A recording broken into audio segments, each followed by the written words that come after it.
Pero nos dice aquí en este texto de Segunda de Crónicas que su padre y su abuelo pues fueron unas personas idólatras que en lugar de sacar al pueblo adelante lo echaron abajo, ¿sí? ¿Por qué? Porque había todo tipo de pecados. Así como escuchamos nosotros ayer que nos hablaba el padre de Sodoma y Gomorra, ¿verdad? Que hubo mucho pecado, en la cual, ¿verdad? Dios quiso destruir esas dos ciudades, ¿sí? Lo mismo pasó con este personaje Josías, en donde ellos, ¿verdad? Como reyes, pues no sacaron el pueblo adelante, no lo sacaron, y dice, ¿verdad? Carecían de visión y convicciones, es decir, no tenían ni la más remota idea de sacar adelante, no tenían esa visión de ver más allá, sino que nada más se quedaban con lo que tenían. Por lo tanto, como líderes, pues se vino abajo, ¿no? Y además eran idólatras. ¿Qué quiere decir? Que tenían varios dioses, sí, varios dioses. Pero nos dice, ¿verdad?, que Josías tuvo que romper el ciclo de fracasos. Es decir, ¿verdad?, vemos en Josías que él tuvo una visión diferente. Él se dio cuenta, ¿verdad?, que su pueblo pues estaba espiritualmente mal también, casi en todos los aspectos, ¿no? Porque aquí nos habla, dice, tuvieron una depresión económica, o sea que ni para atrás ni para adelante, ¿sí? Josías tuvo que romper el ciclo de fracasos, pecado y derrota dentro de su familia y del pueblo de Dios en general, ¿sí? Imagínense, si así estaba su familia, pues así estaba el pueblo. Por eso nos dice, ¿verdad?, que un buen líder debe de encontrar la forma en que gane, ¿verdad? Solamente así van a poder saborear esa victoria. Pero nos vamos a encontrar con muchos obstáculos para poder ganar esa victoria. Su obra fue dispuesta para él. Sabía que la verdadera clave de sus problemas sociales era de carácter espiritual. Yo creo que, ¿verdad?, en este aspecto, Josías se dio cuenta de que para que hubiera ese cambio, tenían que cambiar de mentalidad, tenían que cambiar de su forma de pensar. Solamente así la conducta podían cambiarla, podrían ser diferentes, ¿sí? Sin embargo, ¿verdad?, este personaje Josías, pues tuvo esa virtud, tuvo esa visión más amplia, ¿verdad?, que su padre y su abuelo. Él se convirtió en rey a los 8 años de edad. Para cuando cumplió los 16 años, había comenzado a buscar al Señor. O sea, en cierta forma, ¿verdad?, Josías, desde niño, pues tuvo esa necesidad de Dios y se iba llenando de Dios, porque de otra manera él no hubiera podido gobernar a su pueblo, ¿sí? No hubiera podido gobernar a su pueblo. Por eso nos dice aquí, ¿verdad?, que más que nada era el problema en el aspecto espiritual. En el aspecto espiritual, ¿por qué? Porque aquel pueblo se había alejado de la presencia de Dios. Y nos dice la Escritura que Josías estuvo siempre actuando de manera, ¿verdad?, de que todo lo que hiciera fuera agradable a Dios. Por tal razón, ¿verdad?, al mismo tiempo, pues Dios siempre estuvo en cada momento con él. Por eso todo lo que emprendía, pues le salía muy bien. ¿Por qué? Porque él ya tenía otra visión. Él sabía, ¿verdad?, sabía cómo iba a trabajar con su pueblo, ¿sí?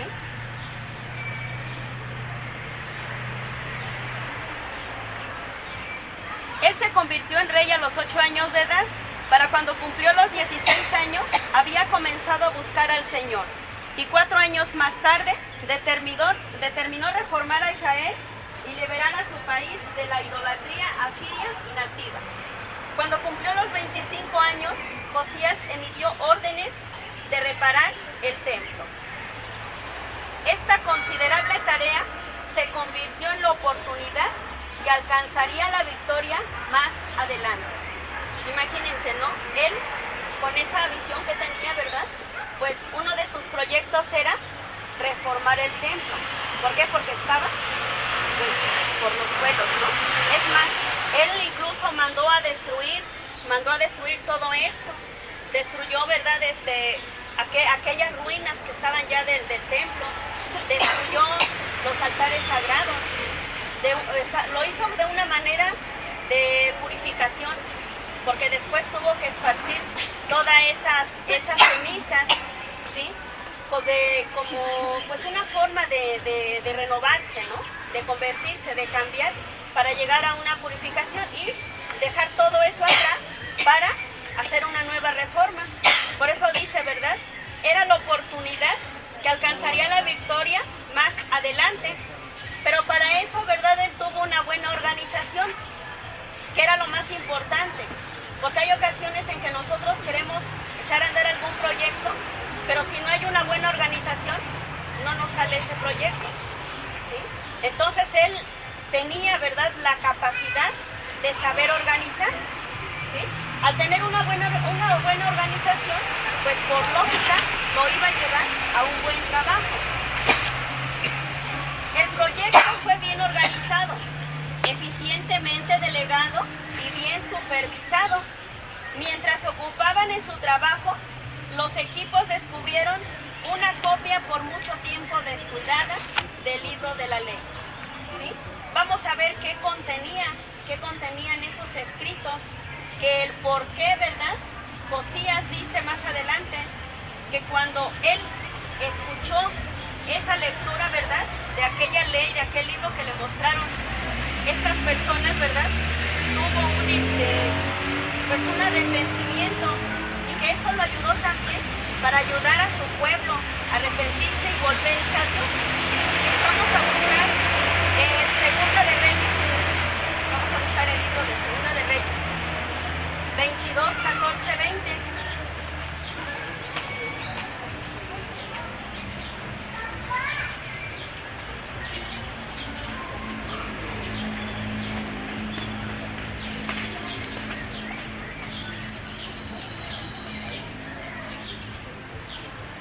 ¿Ya lo tienes por ahí?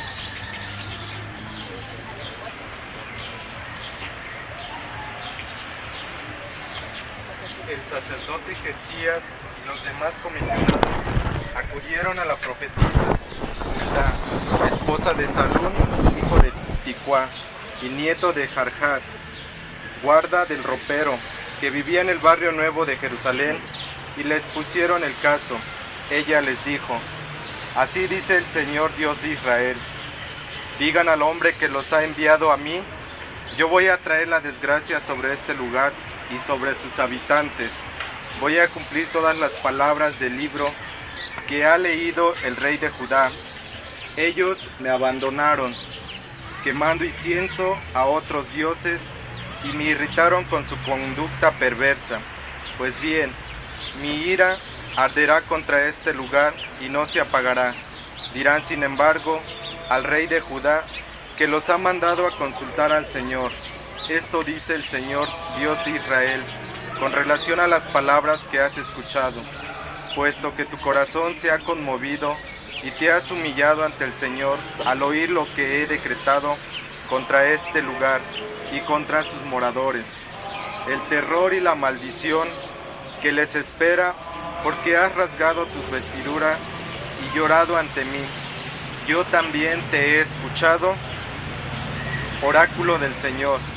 Yo haré que te reúnas con tus antepasados y que te entierren en paz, sin que tengas que ver toda la desgracia que voy a descargar sobre este lugar.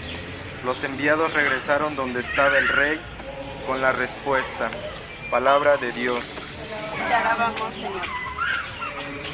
¿Sí escucharon lo que nos dice este texto? ¿Por qué razón era que Josías, verdad, dice, se rasgó sus vestiduras al escuchar esa lectura, verdad? ¿Por qué? Porque había pecado, había mucha idolatría. Por eso era, verdad, que el pueblo se había venido abajo. Pero yo creo que es necesario también saber por qué se vino toda esa desgracia para el pueblo de Israel. ¿Cómo fue que gobernaron su padre y su abuelo, verdad, de Josías, ¿sí? Si buscamos el texto también en Segunda de Reyes,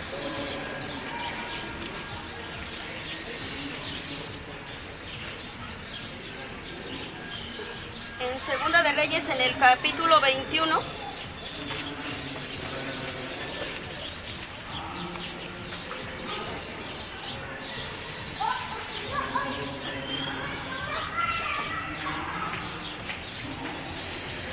¿cómo es que nos dice, verdad, que Manasés era un rey impío, verdad?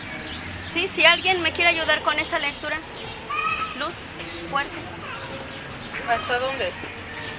Vamos a ver. 21 del 1 al 18. Sí, porque ahí ya de ahí nos habla de la muerte de Manasés. Manasés tenía 12 años cuando subió al trono y reinó 55 años en Jerusalén. Su madre se llamaba Epsiba. Hizo lo que es malo a los ojos de Yahvé, siguiendo las prácticas vergonzosas de las naciones a las que Yahvé había quitado el país para dárselos a los israelitas. Reconstruyó los altos lugares que su padre Ezequías había hecho desaparecer. Erigió un altar a Baal e hizo un poste sagrado, tal como lo había hecho Ahab, rey de Israel.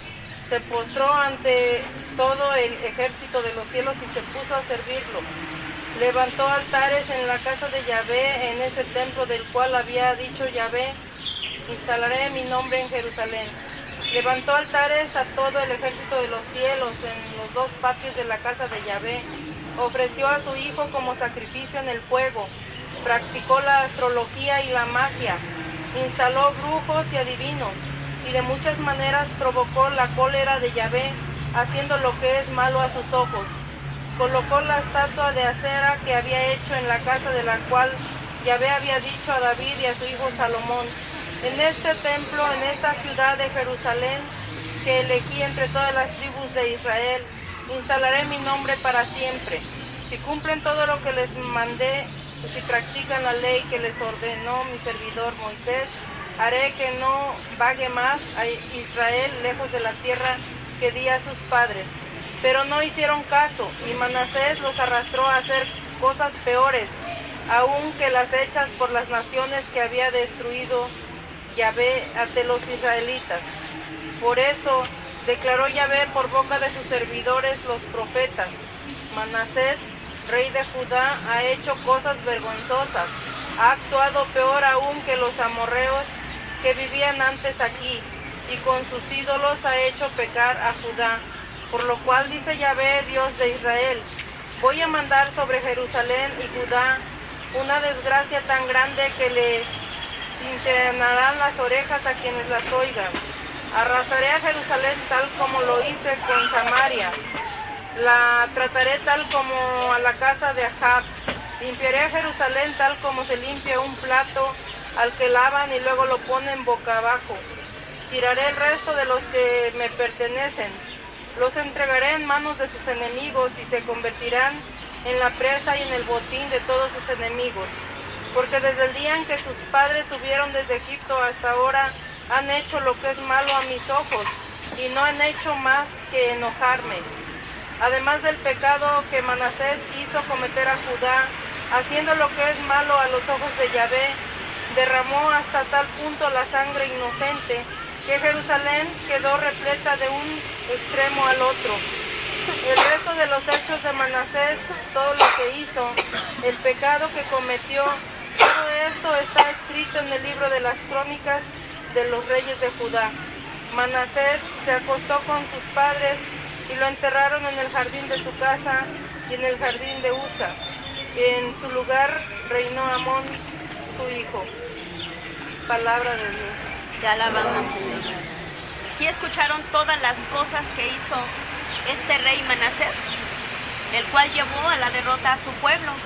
¿Sí? Más bien, ¿verdad? Se construyó diferentes dioses. Estaban muy lejos, ¿verdad?, de adorar al Dios único, al que le había dado, ¿verdad?, desde un principio Abraham, Isaac y Jacob. Por esa razón, ¿verdad?, pues el pueblo se vino abajo. ¿Por qué? Por la idolatría. Imagínense, adoraba las estrellas, adoraba ¿Qué más decía la lectura? Puso brujos, adivinos. Brujos, hechiceros, ¿sí? Toda clase de idolatrías que son pues actos abominables a los ojos de Dios, ¿sí? Entonces nos dice pues, ¿verdad?, que Manasés hizo todo lo que no era agradable. Por esa razón, ¿verdad?, pues hubo actos pues de pecado, actos abominables. Lo mismo que hizo su papá de Josías, que es Amón. Ese sí es un poquito más corto, si alguien lo quiere leer. Es en la segunda de Crónicas 33, 21, 25. Algunos textos no vienen anotados en el manual, si los quieren ir anotando, porque ahí nos marcan una lectura, pero hay que ver, ¿no?, qué fue lo que pasó antes, porque si no a veces no podemos comprender muy bien por qué dice, bueno, si él fue un rey que vino a traer una nueva reforma, pero ¿por qué razón, no? O sea, ¿qué hizo su abuelo? Al principio nos dice, el abuelo y el padre de Josías fueron reyes horribles e idólatras, ¿sí? El papá fue Amón y el abuelo Manasés. Sí, el abuelo, ¿verdad? El papá y el abuelo. Amón, papá de Josías; Manasés, abuelo de Josías, ¿sí? A ver si alguien gusta leer. Ajá. Está en segunda de Crónicas, capítulo 33, versículos del 21 al 25. Sí, ahí viene corto. Sí, viene corto lo que hizo Amón. A ver, vamos a escuchar. Amón tenía 22 años cuando empezó a reinar y reinó 2 años en Jerusalén. Hizo el mal a los ojos de Yahvé, como había hecho su padre Manasés, y sirvió a todos los ídolos que había hecho. Pero no se humilló delante de Yahvé como lo había hecho su padre Manasés. Al contrario, Amón cometió aún más pecados. Sus servidores conspiraron contra él y le dieron muerte en su casa. Pero el pueblo mató a todos los conspiradores y proclamó rey en su lugar a su hijo Josías. Palabra de Dios. Te alabamos, Señor. Si nos damos cuenta, imagínense cuántos años estuvo oprimido el pueblo de Israel. ¿Cuántos gobernó Manasés? 55 años. ¿Y Amón? No, tenía 22 y reinó 2 años. Reinó 2 años, ¿verdad? Quiere decir que 57 años estuvo el pueblo de Israel bajo la opresión, ¿verdad? Bajo el sufrimiento a causa del mal gobierno, por decirlo así. A causa de estos 2 reyes, ¿verdad?, padre y abuelo de Josías, quienes, ¿verdad?, por ser unos reyes idólatras, ya que se habían formado varios dioses, ¿verdad?, pues llevan a la quiebra al pueblo de Israel. Por esa razón, ¿verdad?, dice, después que conspiraron contra Amón, ¿verdad?, lo mataron, le dieron muerte en su casa, ¿sí?, y en su lugar proclamaron rey a Josías, ¿sí? Por esa razón nos dice ahora, dice, Josías tuvo que romper el ciclo de fracasos. Vamos a regresar un poquito en nuestro manual. Josías tuvo que romper el ciclo de fracasos, ¿sí? Es decir, que él se dio cuenta, ¿verdad?, cuánto mal habían hecho su padre Amón y su abuelo Manasés durante su reinado. Y él pensó, ¿verdad?, dice, pues esto tiene que cambiar, pero tenía que tener una buena organización. Claro estaba, ¿verdad?, de que él contaba con la gracia de Dios, porque nos dice, él se acercó, ¿verdad?, a conocer a Dios desde sus 8 años. Apenas siendo un niño, él ya tenía una visión diferente a la de su papá y su abuelo, ¿sí? Él veía, ¿verdad?, que el pueblo no prosperaba. Por lo tanto, dice, bueno, tiene que venir una reforma. Tenemos que reformar todo esto para salir adelante. Pero más lo notaba en el aspecto espiritual. Si ellos de verdad se estaban alejando de ese Dios verdadero, tenía que hacerlos volver. Era un trabajo difícil, ¿sí? Era un trabajo difícil. Imagínense nosotros, ahora, si nosotros salimos a evangelizar, sobre todo si nos encontramos con otras sectas, ¿verdad?, hermanos de otras sectas, ¿nos será fácil volverlos a nuestra religión católica o hacerlos volver a la religión? se nos va a hacer un poco complicado. ¿Por qué? Porque espiritualmente ellos están, pues, un poquito mal a veces por diferentes cuestiones, ¿no? La semana pasada, estando en un consultorio, llega una señora con una niña como de 6 años más o menos. Eran de los testigos de Jehová. Y me empieza a enseñar esa llamada Atalaya, ¿no? La niña. Entonces, pues me decía, ¿no? Que me recomendaba que yo leyera y no sé qué tanto, pero la señora no decía nada. Ya después, me senté a platicar con ella, con la señora. Y me dice, no, dice, es que mire, es bien necesario que ahorita que estamos viendo los desastres naturales, hacernos esta pregunta, ¿en dónde está Dios? ¿Por qué Dios permite todos estos desastres? Y ahí mencionaba lo de las Torres Gemelas, mencionaba un ciclón, tiene su nombre, no recuerdo su nombre, pero bueno, en donde decía, verdad, que había causado muchas muertes, que aquellas personas que estaban pues sin casa, sin nada, se preguntaban eso, que en dónde estaba Dios, que por qué permitía esas cosas, ¿sí? Entonces, me decían, es que los tiempos se están acercando, que cuando nosotros viéramos esas cosas es porque todo ya iba a terminar. Y yo le decía a la señora, ¿y quién le dijo eso? Y le digo, mire, antes para empezar, ¿usted nació en esta religión? No, dice, tengo como 20 años, dice, que yo me cambié a esta religión. Le digo, ¿pero por qué se cambió? Dice, es que yo iba a mi parroquia, dice, incluso, dice, me acerqué con el sacerdote. Yo tenía muchas dudas, dice, pero ni el sacerdote, ni mis compañeros, dice, me supieron dar una explicación. Le digo, ¿pero usted era constante o nada más iba de vez en cuando? Y pues de momento se quedaba callada, ¿no? Y yo le decía, mire, una cosa es que nosotros no nos interesemos por lo nuestro antes de salirnos de ahí. ¿Por qué razón? Le digo, usted debió haber conocido antes muy bien su religión para que usted dijera, bueno, no me gusta, me voy a cambiar a otra, ¿no? Le digo, ¿usted se interesó por eso? Y me decía, no, pues es que no, dice. Incluso dice, me comentó varios casos, ¿no? Dice, en donde los mismos católicos, dice, en lugar de apoyar, se tiran, dice, y se echan habladas y no se quejan, un sinfín de cosas, ¿no? Que me comentaba. Le digo, es lo mismo, ¿no? Es lo mismo, le digo, tanto hay personas buenas y hay personas malas, ¿no? De su religión, en nuestra religión, sí. Y me habló cosas feas de los sacerdotes.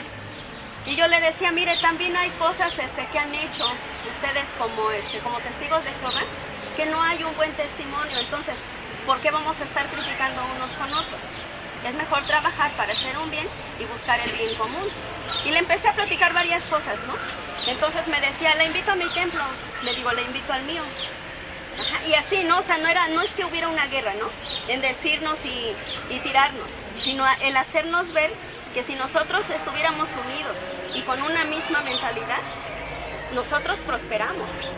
Y lo mismo que le pasó a Josías.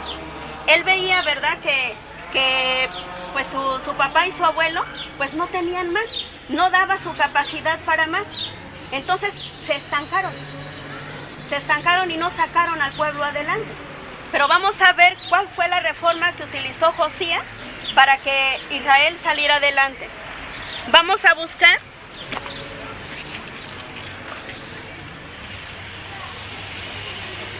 a ver el otro texto. En Segunda de Reyes 23. Segunda de Reyes 23, del 1 al 3. ¿Alguien quiere pasar a leerlo? Nos habla de la reforma de Josías. O sea, ¿cuál fue la metodología, verdad, que utilizó Josías? Segunda de Reyes, ¿no? Segunda de Reyes, capítulo 23, versículos del 1 al 3. Del 1 al 3. Del 1 al 3. A ver quién lo tiene. A ver, fuerte. El rey mandó a llamar a su lado a todos los jefes de Judá y Jerusalén. Luego subió a la casa de Yahvé, acompañado por toda la gente de Judá y Jerusalén. Fueron los sacerdotes con los profetas y todo el pueblo, desde el más chico hasta el el más anciano. Estando todos reunidos, se leyó el libro de la ley hallado en la casa de Yahvé. El rey estaba de pie junto a la comida. Pactó la alianza en presencia de Yahvé, comprometiéndose a seguirlo, a guardar sus mandamientos y sus leyes, y a respetar sus ordenanzas. Se comprometió a mantener esta alianza según lo escrito en el libro, con todo su corazón y toda su alma. Y todo el pueblo se comprometió con él. Esta es palabra de Dios. Te alabamos, Señor. ¿Se dan cuenta cómo, verdad? El texto sagrado nos dice que Josías tuvo que ver de diferente manera la forma en sacar adelante a su pueblo. Y nos dice, ¿verdad?, que esa tarea se convirtió en la oportunidad que alcanzaría la victoria más adelante. El proyecto fue bien organizado. Nos dice aquí, ¿verdad?, que el rey mandó a llamar a su lado a todos los jefes de Judá y Jerusalén. Es decir, ¿verdad?, fue escogiendo a todos aquellos líderes que representaban a las tribus de Israel, a Benjamín, a Leví, ¿sí?, a todos los líderes.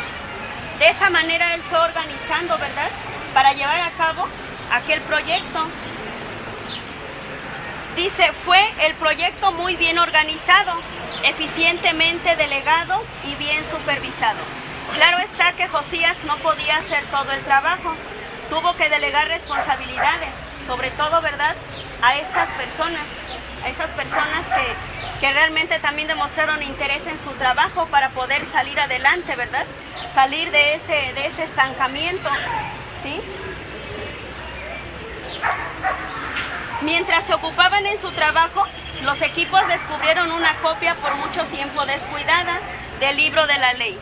Ya escuchamos, ¿verdad?, qué decía esa ley, ¿sí?, qué decía esa ley y cómo Josías, al escuchar ese texto, ¿verdad?, se rasga su ropa en señal de arrepentimiento por aquellos pecados que habían sido cometidos por su pueblo, ¿sí?, aquellos pecados que habían sido cometidos por su pueblo. Josías inmediatamente hizo que se lo leyeran en alta voz y luego reunió a todo el pueblo. Lo que nos está diciendo, ¿verdad?, la reforma que utilizó Josías. El libro fue leído a todos, lo cual condujo a un arrepentimiento masivo. Es decir, que hubo conversión en todos, ¿sí? Hubo un arrepentimiento masivo. Josías los dirigió a entregar su vida al pacto. Tenía que haber un compromiso por parte de los israelitas, ¿verdad? Tenían que haber reformado ese pacto con Dios. Por eso dice, ¿verdad?, se comprometió a mantener una alianza según lo escrito en el libro. Según lo escrito en el libro, con todo su corazón y toda su alma. Es decir, que tenían que cumplir al pie de la letra lo que decía esa ley, ¿sí? Si de ahí, ¿verdad?, nosotros nos remontamos y leemos parte del libro del Éxodo, cómo aquellos pactos que va haciendo Dios con su pueblo los van llevando a una reforma. Lógico es, ¿verdad?, que como humanos el pueblo siempre va cayendo en pecado. Aun cuando Dios hacía ese pacto con ellos, el pueblo al poco tiempo seguía en su pecado, ¿sí? Vamos a anotarlo como tarea para leer, porque sí es un buen, ¿no?, que hay que estudiar. Éxodo 6, eso anótenlo para que lo lean en su casa. Éxodo 6, 8 y Éxodo 34, del 10 al 28. Ahí nos damos cuenta también cómo Dios hizo un pacto con Moisés, con su pueblo, ¿verdad? Y les dice, ustedes serán mi pueblo y yo seré su Dios. Después de que hubo una renovación, un cambio en aquel pueblo israelita cuando se hicieron también el becerro de oro, ¿sí? Acuérdense de ese texto donde hubo, ¿verdad?, ese arrepentimiento. Baja Moisés, destruye el becerro de oro, ¿verdad?, y hace el pacto Dios con su pueblo, cuando se hace la aspersión de la sangre, ¿verdad?, de los animales sacrificados, y se unen, ¿verdad? Y entonces Dios les dice, ustedes serán mi pueblo y yo seré su Dios. Es un pacto hecho que también, ¿verdad?, lo hace después con Josías.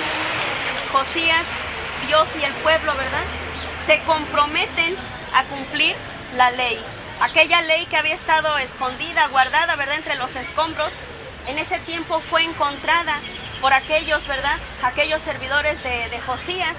La encuentran, la leen, se dan cuenta hasta dónde era el pecado tan grave que habían cometido y se hace la reforma, se hace el compromiso, se hace el pacto de Dios con su pueblo. ¿Ya notaron los textos?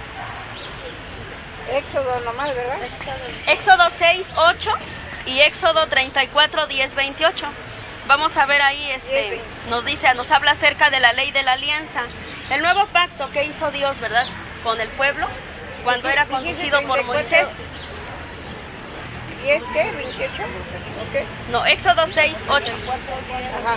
Éxodo 6, 8 y Éxodo 34, 10, 28. Esa es tarea para leer, porque esos textos no vienen aquí.